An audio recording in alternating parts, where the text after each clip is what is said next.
Thank you, Sylvia.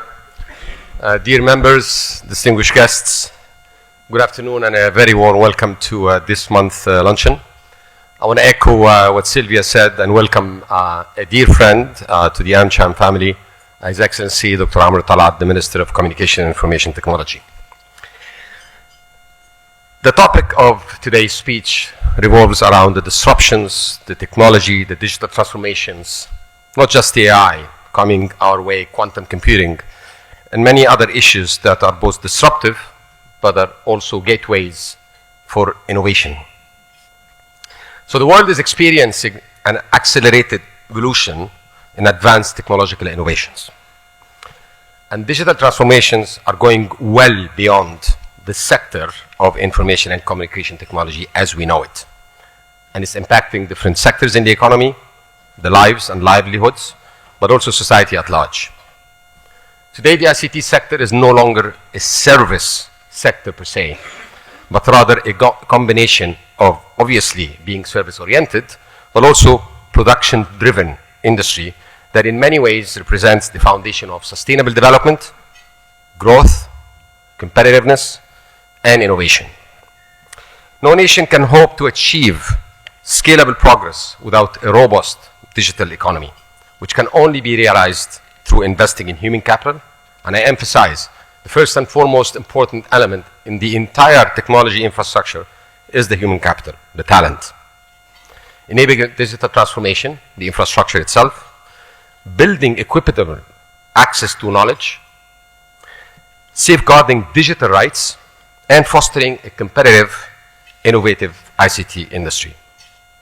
Egypt's ICT sector stands as one of the most promising and strategically vital industries in the country, serving as a key driver for economic growth, inclusion, and competitiveness. Under the government's Digital Egypt vision, which is integral to Egypt Vision 2030, the sector has experienced remarkable growth over the last few years, contributing significantly to GDP, attracting foreign investment, and positioning Egypt on the path to become a regional technology hub. Over the past few years, the ICT sector has been growing at a rate between 14 and 16%, contributing north of 6% of GDP, and projections are that it could reach 8% by 2030, underscoring the prospects of a sector that can play a central role in the Egypt story. In 2025, Egypt's digital exports doubled to 4.8 billion, and I'm talking here about the offshoring and digital services, securing more than 70,000 jobs in IT and business services. This achievement reflects Egypt's unique advantage given the talent pool, the competitive costs, and the strategic geographic positioning. Earlier this year, as Sylvia referred to, Egypt has launched the second edition of its national AI strategy, outlining the country's renewed vision to position AI as a key driver for sustainable development, economic transformation, and regional leadership. The strategy focuses on building a robust AI ecosystem, advancing data governance, and applying AI across sectors, including but not limited to healthcare, education, and agriculture. Today, we welcome Minister Talaat, who will share his vision for Egypt's ICT sector, its prospects, its AI strategy, and the offshoring potential, among other developments taking place in the ICT sector. First, please allow me to introduce Minister Talaat. With more than 30 years of experience in the IT and telecom industry, implementing strategies for the provision of innovative digital technologies, Dr. Talaat was appointed as Minister of Communication and Information Technology in 2018.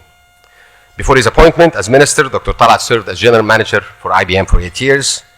He joined IBM in 1988, and throughout his 30-year tenure, he assumed various strategic roles within the company. Dr. Talaat served, obviously, as a member of the board of AmCham Egypt, but also as chair of the ICT committee. Minister Talaat holds an MBA and a Doctor of Business Administration from Paris School of Business, a Master of Science in Computer Science from Illinois Institute of Technology, an MBA from Isleska Business School in Paris, and a BSc from in Electrical Engineering from Cairo University. Please join me in welcoming Minister Amr Talaat.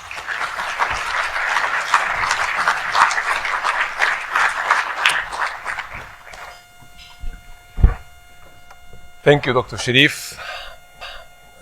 Good afternoon, looking at the room, I cannot help but address you, dear friends, always in the AmCham friends. And I would like to start by stating that I cherish very much the time I've spent serving at the AmCham, whether at the DT committee or later on the board. It has been a time, a service, and achievements that my colleagues have been able to realize that I always cherish and look back to with pride.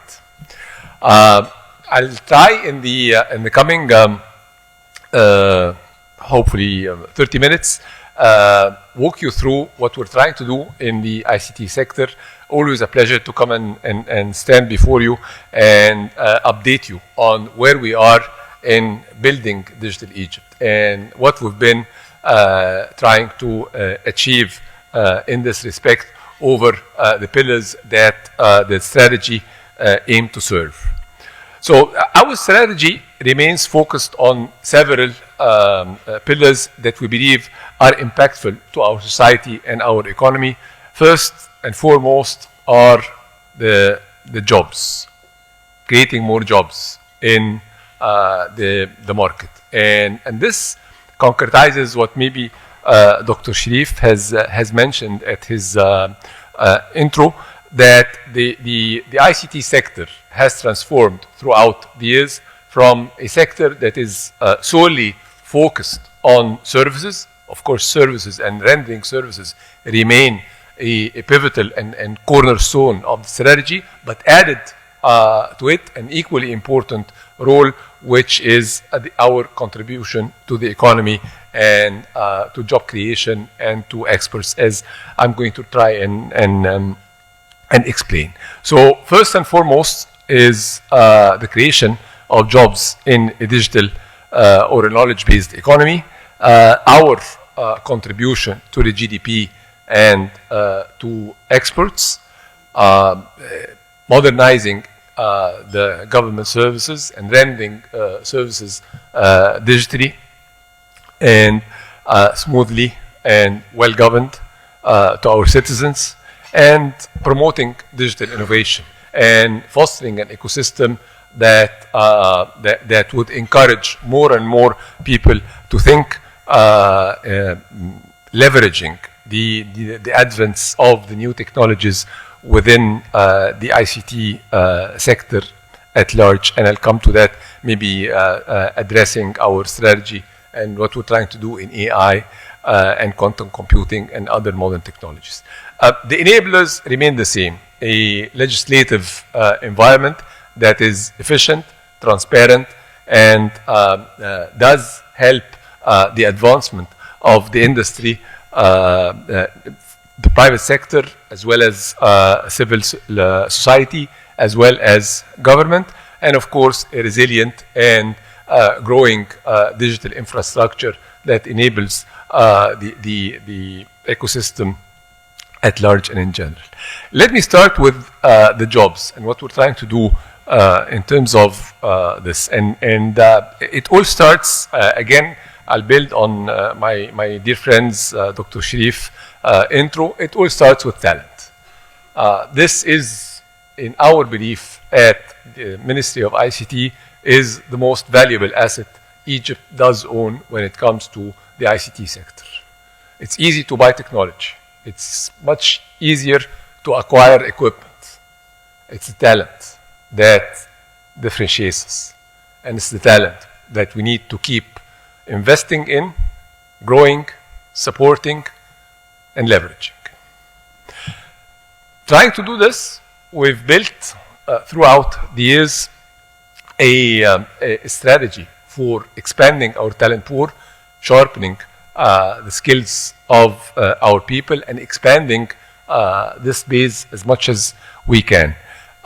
Maybe for the sake of today's presentation, I would like to look at it from a couple of perspectives. Formal education that we've been trying to deliver to a large sector of our youth, and vocational training that is pivotal to sharpening the talent base and expanding it.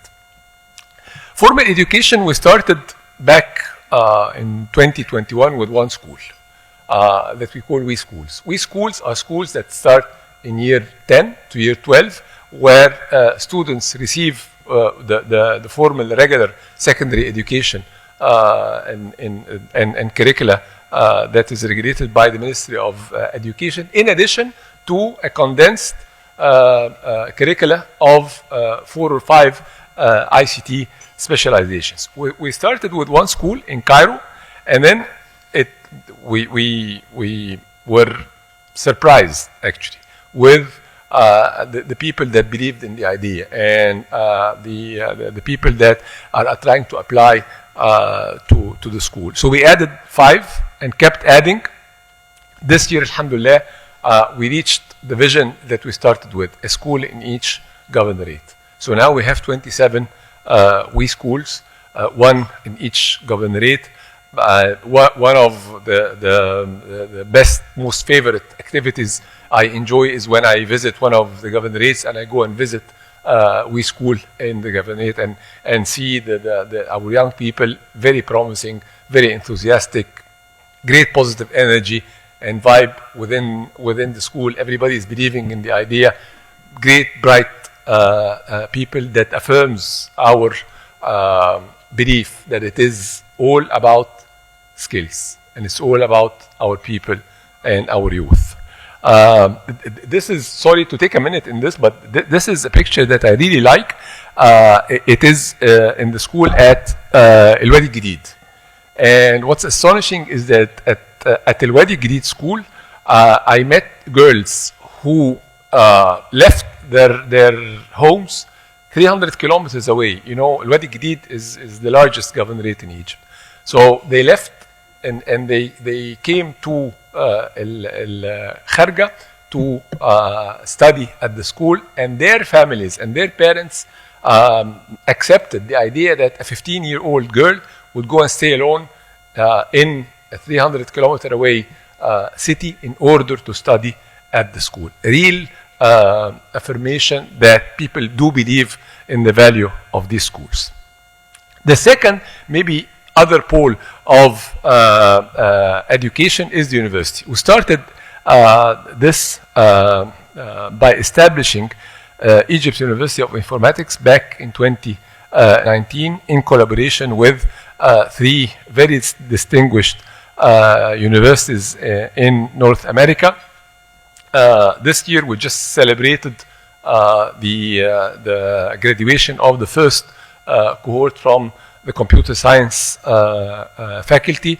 The enrollment of students is 13 times as much as when we started. It's located in the new capital. The university is gaining momentum. Again, I'm very optimistic with its effect in graduating a different caliber of ICT skills that I believe our market and our sector do covet. Now the university is located in the buildings you can see. Second phase is that we're building 6 new buildings for the 4 faculties of the university. Maybe we'll add a 5th faculty imminently and start phase 2 of EUI. Our aim will never be to expand the number of students beyond the capacity that we can really render good quality education to. So numbers are not our goal. It's the quality of the education. It's our ability to really provide our students good training, good education, good experience of learning within the university to the number that we can accommodate. I move to the second aspect, the vocational training. And here we're again trying to expand as much as we can in order to enlarge the skill pool of the ICT skills in Egypt, because as I said, this is very important because we do depend on our skill pool to deliver the digitalization projects that are undergoing in various government and non-government sectors in Egypt. And of course, it is our prime attraction instrument to attract non-Egyptian companies to set up offshoring centers out of Egypt. So the strategy now is to optimize the fit of our programs. Let me try to explain. What we're trying to do is we do not decline applications of any citizen who applies to receive training within the initiatives that the MCIT launches regularly. What we do is we try to identify the current skill set of the applicant, what he or she is aspiring for, and then place him or her in a path that takes into consideration both the aspiration of the trainee, his current capabilities, and where he can fit in the labor market within the sector. The second is the job readiness and accelerate the job readiness. And we're doing this again, we revert to the aspiration of the trainee. We have several specializations. Each and every trainee can select the route, the specialization that he or she is aspiring to specialize within. And then according to the current capabilities, we place the trainee in a path to a job out of the ones in each and every column. So the job's value and depth of learning required is maybe ascending from top to bottom. And it's according to the current capabilities, the willingness of the trainee to invest time and effort to deepen his or her knowledge in order to pick a job that is within the sector that meets his aspiration and, again, his qualifications and ability. So it is the in-depth specialization merged with the foundational skills of the applicant. Third is the reach. We started with the traditional way of delivering training courses in classrooms. And then we expanded by blended models, where part of the training is delivered via the internet and the rest in classrooms the traditional way. Then we built a platform for online self-paced training for any citizen who would want to specialize or receive training in any subject in ICT.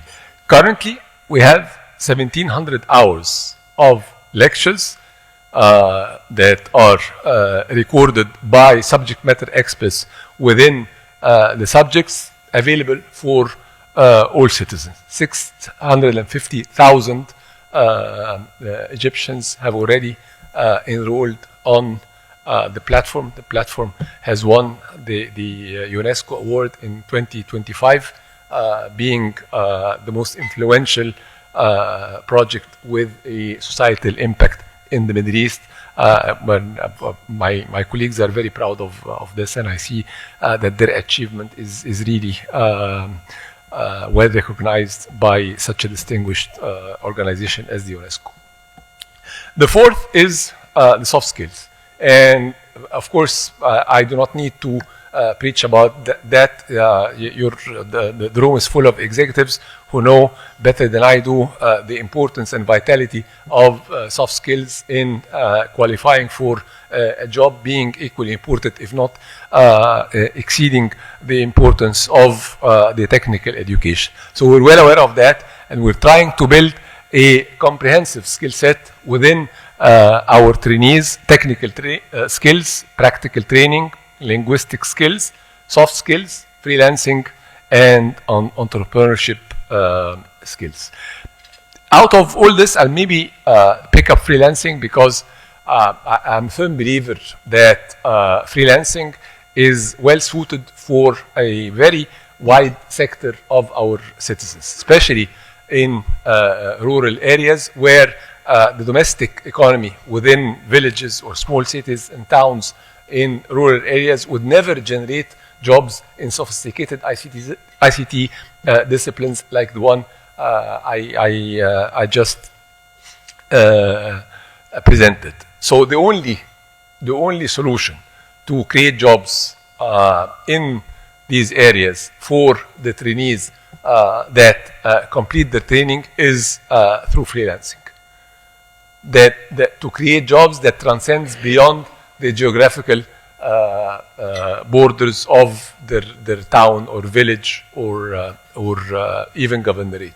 So each and every training course that is delivered by any of the subsidiaries of MCIT has to have a module for freelancing skills in order to make sure that the trainee, whenever he or she wants to resort to working as a freelancer to compensate for the absence of a regular job or because it suits their other commitments better, they are capable of doing that.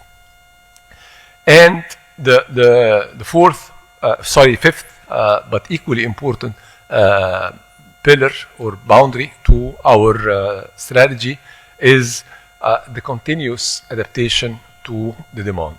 And the challenge here, as we all know, is the continuous, ever-growing faster advancements of ICT. We need to stay extremely agile, extremely vigilant to what the labor marketing is requiring, and to make sure that the skills we're building in our youth are the skill sets that the labor market is coveting. Else, the ROI will never meet our expectations or our aspirations. So, for instance, in order to try and illustrate what we're trying to do, these are examples of training courses and skills we were trying to train our people on maybe 12 months ago. With the advent of AI, they're no longer the right choice. So now it's different.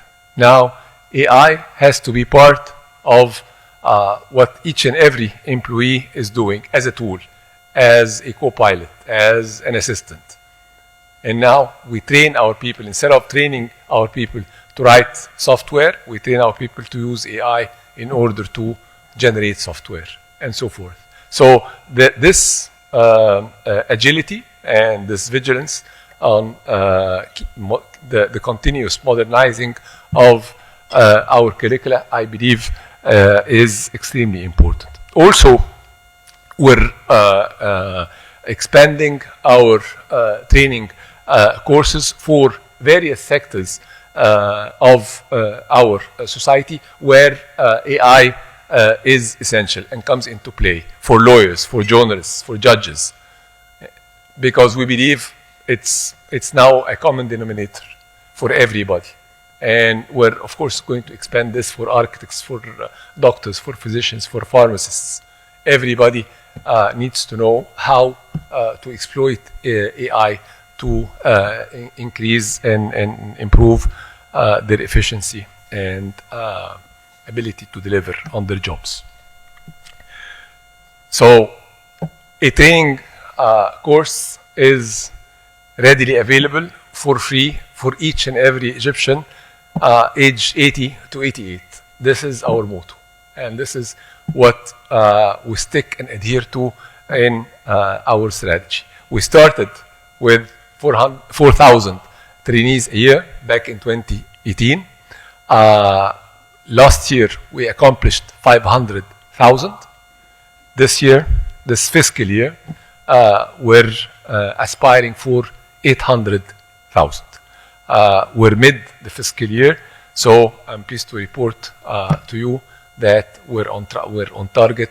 We've accomplished 400,000 so far, and we have another 400,000 for the second half of the fiscal year, inshallah. 200 times or 200 folds what we started with back in 2018.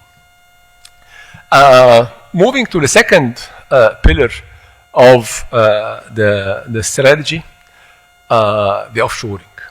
And the offshoring would not have happened without the expansion of the talent pool and the extreme focus on building skills within the ICT sector in the company. So we started the offshoring strategy in 2021. We remained expanding the talent pool, presenting to the global ICT community, to the multinationals, to the companies that are already present in Egypt, to the companies that are looking for offshoring destinations. We kept presenting what we're trying to do in capacity building throughout 2019 and 2020.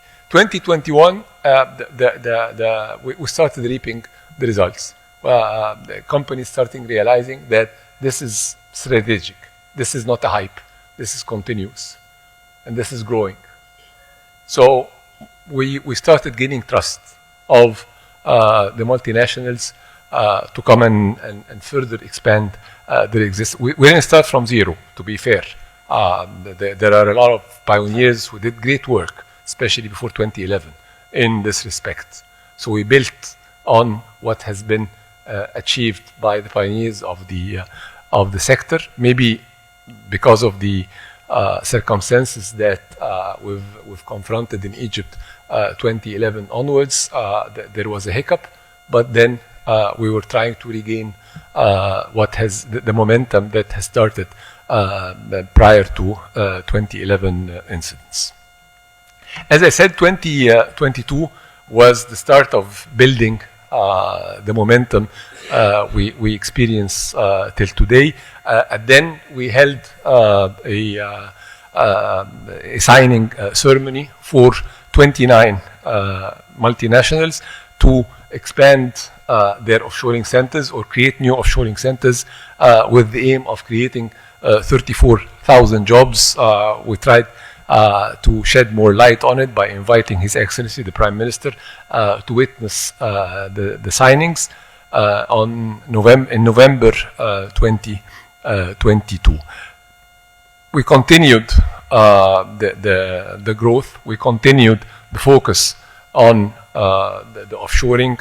We had the Prime Minister visiting offshoring centers monthly in all his tours and site visits to different locations, whether in Cairo or in other cities. It was a permanent stop or within his tours in order to make sure that there is a press coverage that is continuous, and we continue the hype within the regional media. Also, the further agreements and signatures were again witnessed by the Prime Minister. We even had an audience with His Excellency the President, with the chairman of one company that made an outstanding, unusual expansion commitment within their centers in Egypt. By 2025, instead of the 34,000 that we were aiming for, we created 60,000 jobs. And it was time for yet another milestone within the journey. In 2025, many of your good selves honored us with the presence of the second ceremonial signature. This time we had 39 companies expanding in Egypt. So they had already centers, and they're expanding the centers, creating 50,000 jobs in the coming 3 years. The testimony that I value behind this is that these companies has been in Egypt.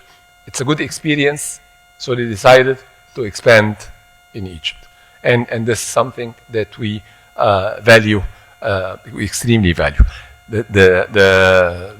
Maybe the other side of the coin is equally valuable and important. 16 companies that are starting in Egypt for the first time. Again, a testimony that they have compared different locations, different destinations in the region or throughout the world, and found out Egypt is best suited for their strategy. Again, a testimony that we value 16 companies creating 20,000 jobs. So 2022, we had 29 companies creating 34,000. In 2025, we had 55 companies creating 75,000 jobs in the coming years, inshallah. What is equally important is that the diversification, the geographical and nationality diversification of the companies that we've been able to attract. As you can see, they come from different regions throughout the world. Regions that do experience a dire need for skills, like Europe, like maybe the United States, where demographical regression is acute and does mandate a lot of foreign skills, or from countries where they are still rich with human resources, such as India, Vietnam, even China, but still they value the skills in Egypt and found it wise to leverage the skill pool within Egypt. So both are for us a testimony that the strategy is working and still successful. In 2022, we had 90 companies altogether. Now we have 240 companies offshoring out of Egypt. The exports relevant to offshoring, not the entire exports volume of the ICT sector. What is just relevant to offshoring grew from $2.5 billion in 2022 to $4.8 billion this year. So double the size of what we've done in 2022. Maybe another aspect of attracting investments in Egypt is the mobile manufacturing. And I know many of you had maybe had to pay a little bit of an extra money during 2025 for purchasing a new mobile. I'm sure you were very happy with me at then. I stand before you today and tell you, yes, it was me, myself and I who decided this is the right policy for Egypt. And the answer is right before you. Because of that policy, now we were able to attract 15 brands to come and manufacture mobiles in Egypt. Last year, we manufactured 3 million units. This year, we manufactured 10 million units with 40% local value. More important, we created 7,000 jobs for our people in these factories. Not so bad for the 20,000. Thank you. Moving to digital services and modernizing the way our citizens receive their entitlements and the way the government renders services to our citizens. We started the journey back in 2010 maybe by uniting all government databases together in order to generate a digital profile for each and every citizen. And then we started building the automation of rendering the services over Digital Egypt platform. Now we have around 210 services that are completely automated and offered through the platform. 10 million users benefited from the platform. Still, we have other outlets like the post offices, like the hot number for non-IT savvy citizens to use. We're moving now into the second phase of the automation of government services. This phase, let me first maybe tell you about the two most recent additions to the bouquet of services that are rendered digitally. The first is the old digital Egypt services for Egyptian expats. This was not possible before in order to achieve the verification.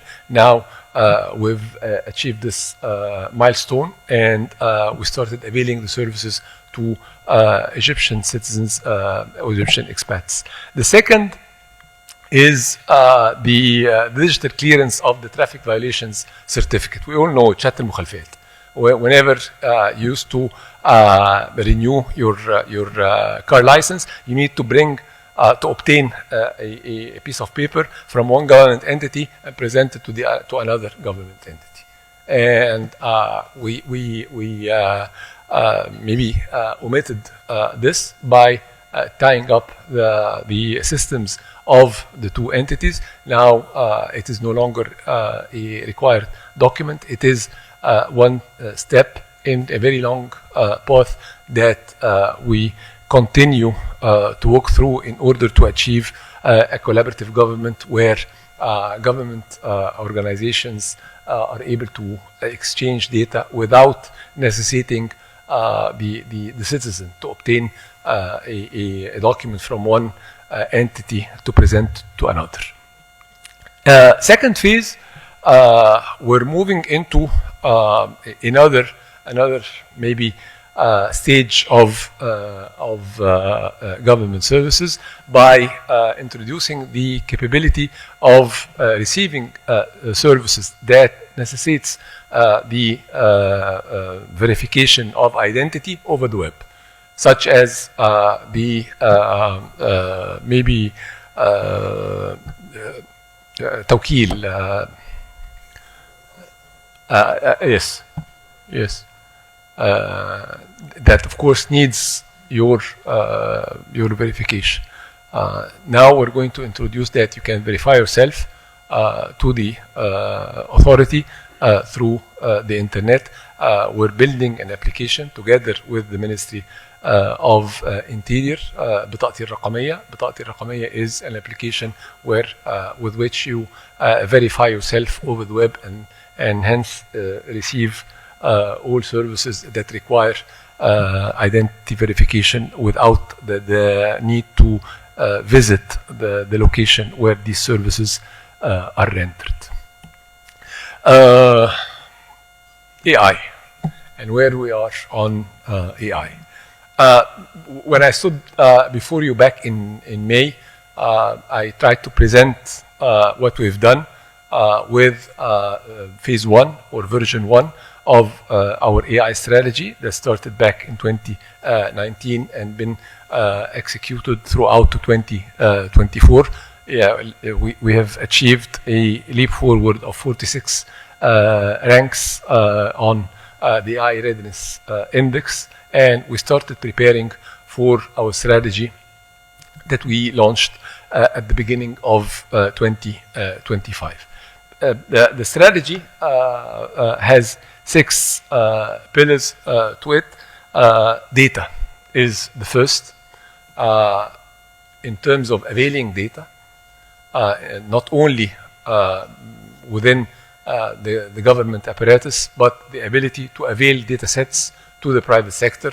We all know that the data remains the bloodline of AI. And without the availability, the regulated availability of data, it will be very difficult for companies specializing in AI to advance in innovation and creative solutions. So the first pillar is to regulate the data exchange, not to be over restrictive and strangle the business and the advancement of the innovation, and not to be too lenient and then compromise the privacy of the data and its owners. So we need to strike a balance of a well-balanced, well-thought-of policy of data availability and data set exchange. We're, of course, monitoring and studying what other countries in the world are doing. EU has started with has promulgated a law back in 2023, I believe, and they're starting implementing it. They still have challenges to embrace. Now, other countries are following different strategies in the US, in Japan, in China, and others. So we're studying these experiences and trying to set a strategy that is well suited for Egypt. Of course, skills, no need to further talk about it. Skills remain the cornerstone of the AI strategy. Applications is another very important aspect of it. I personally believe that we as ICT professionals succeed when we're able to leverage the technology to create a developmental impact, an impact that our people would appreciate in any important sector within our community. So applications is the tool to be able to create such impact in healthcare, in education, in any sector that is vital to our people. Infrastructure, computational infrastructure is very important, especially with what we all read and follow with the race of different countries and different governments to acquire AI computational infrastructure. We do, of course, aim to have the necessary infrastructure in order to build applications and store data.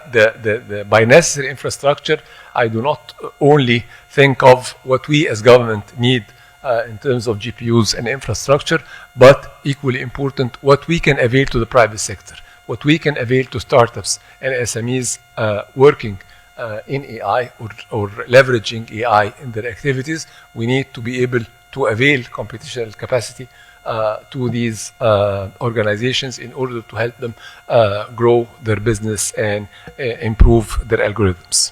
So this is very important. And then the governance of the sector, the governance of the data, as I said, and of the usage of AI applications. Of course, there are hazards. And we need to build a societal awareness of the hazards of AI and the hazards of the misuse, abuse of AI. It's there. It's present. No, there is no point in hiding it or denying that it's there. Instead, we need to create this awareness for our youth, for our children, for various organs of our society.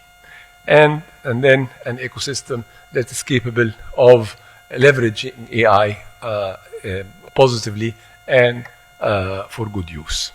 Maybe two examples of how we try to exploit and leverage AI in two important sectors that we launched since I stood before you back in May of this year. The first is within the judicial system. Now we're capable of automating the proceedings within the courtroom using a natural language processing platform that we built within the R&D center within the Ministry of ICT that transforms the speech into text and hence have the entire proceedings of the court documented and registered using AI. Now the different parties of a legal case do not need to be present within the courtroom in order for the case to be dealt with. The accuracy rate for the speech to text in Egyptian Arabic is 95%. I'm proud of this because this is the highest accuracy rate for any Arabic natural language processing engine, higher than all those that has been built by the neighboring countries. So it is a testimony that Egyptians will always remain at the forefront. The second, and of course equally important, is for the early adoption of breast cancer. We all know that early adoption does have a very important effect on the curing rates. So we worked with a hospital that is specialized within the disease in order to have an engine to identify early detection of the disease. It's working now in the hospital, and we're trying to propagate it in other similar hospitals. An activity that I enjoyed very much being part of was Digitopia. Digitopia is a contest, an ICT contest that we started this summer for 4 segments of our youth, students in primary stage, students in secondary stage, and then university students, and then fresh grads and entrepreneurs. They were competing using 3 specializations of technology, cybersecurity, AI, and digital arts, in order to think of solutions for challenges that are confronting our society. We had the first prize, £1 million, for the winning teams of each and every category. 25,000 of our youth participated in the contest. It took 4 months in order to of competition and hard work for finally the winners to be identified and announced back in November. We had a celebration and the announcement of the winners. We will continue this contest. It is a great way of identifying unusual talents within our youngsters that deserves further nurturing, further focused training for people with super skills, special skills, talents, any of these categories. There are a lot of these people within our youngsters, and it is our responsibility and commitment to keep identifying them, knowing them, and then devising the right setup for their training and qualification. In the remaining 2 or 3 minutes, I talk about the infrastructure, digital infrastructure, and where we are on the digital infrastructure and regulatory framework. You all know the laws that has been promulgated throughout the past 8 years. Maybe the newest addition is the promulgation of the executive regulations of the data protection law. This has been announced last month, so we have now 1 year to adapt to the new law before the actual application of the data protection law.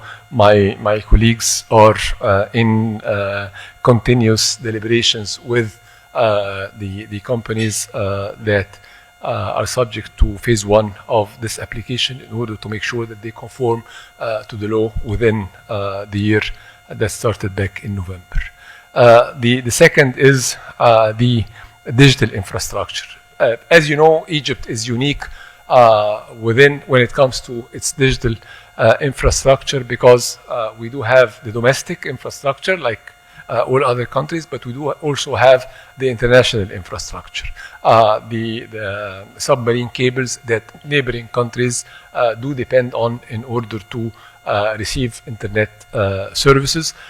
We started back in 2018 with around maybe 12 or 13 cables then. Now we have 21 international cables. One cable costs around $2 billion to build. And we remain to have 90% plus of the data flowing between the East and West flows through Egyptian soil. The newest element to this particular sector is a new landing station within Europe. Our strategy is to expand our landing stations and landing spots in Europe. Traditionally, we had two in Marseille and in Genoa, France and Italy. We added one in Greece 3 years back, and now we're building a fourth one in Albania. The strategy is to widen and diversify our landing spots in Europe, because the main competitive edge in this sector is resilience that comes with redundancy of parts and stations. Domestic infrastructure. Within the fixed broadband, we've invested in the past 7 or 8 years $3.3 billion in enhancing our fixed broadband mesh. We doubled, or we increased the average speed 16 folds between 2018 and 2025. And since 2022, we rank #1 in Africa in the fastest average broadband speed. Not only are we the fastest in Africa, but we're the second least expensive. And this is the challenge that my colleagues are really working hard to maintain. It's easy to increase the speed if you don't have boundaries on the cost of the service, like many countries can have this luxury. Here we need to democratize the service. We need to make sure that the service is within the reach of the majority of our society, especially with the ever-growing role of internet and digital world. So the challenge that my colleagues always face is how to still increase and improve the quality of the service and keep the cost under control. The mobile, let me first tell you what we're trying to do in the next phase. Of course, the conversion of the eligible zones within Egypt from copper to fiber optic. This is the first priority. This will take, I believe, till 2030 in order to be accomplished. We invest between $50 and $80 million a year in the project of swapping fiber optics instead of copper across cities and big towns.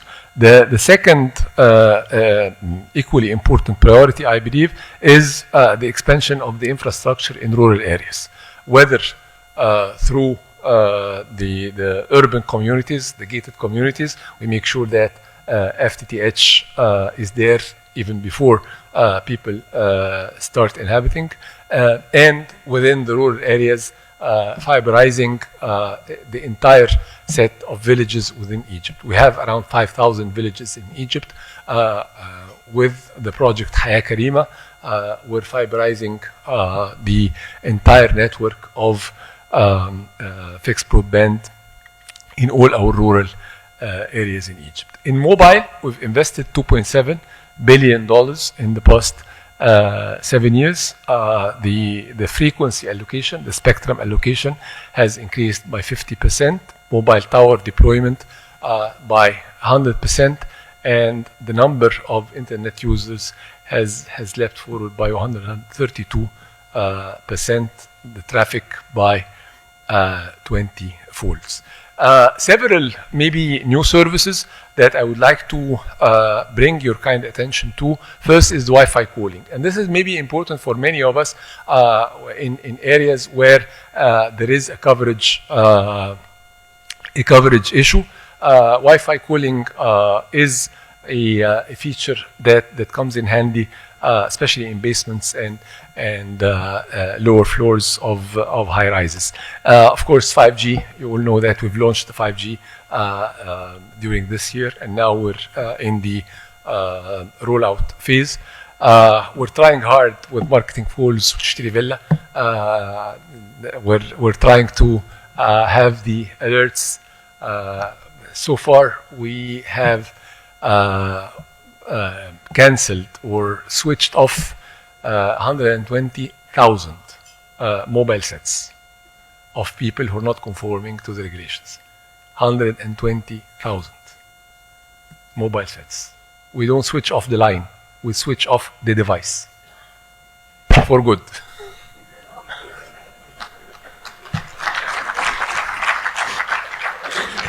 And connected cars.